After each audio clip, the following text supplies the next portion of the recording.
Magandang araw mga kaibigan, kumusta? Ito mga lods, nandito tayo ngayon sa aming probinsya sa Bicol, sa Pulangi, sa Albay. Bali mga lods, papakita ko sa inyo yung puno ng pili na at mga bunga nito. Ito mga kaibigan, mga lods, hindi na siya ganun katataas yung mga pili po rito sa amin. Kasi di katulad dati no, nung bata pa ako, talagang sobrang tataas niyan mga puno na yan. Talaga napakalalaki. Pero ngayon, ganito na lang po yung mga puno ngayon na tinatanim. Ito mga kaibigan, mga lods, yung puno ng pili, kung nakikita nyo, yan po yung bunga niya na oblong.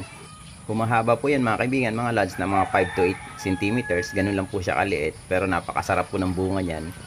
Tinatawag din po siyang Tree of Hope kasi halos napapakinabangan po lahat ng parte po ng puno ng pili. Hindi lamang po yung bunga, kundi pati po yung kanyang mga dahon, katawan. Kasi napakatibay po talaga ng puno ng pili, kaya isa rin to sa lilim na nagbibigay po sa atin kapag mainit. At silungan din po kapag maulan. Hindi lamang po yung pinakalaman ng pinakamasarap dyan, kundi pati po yung balat na nilalaga po namin.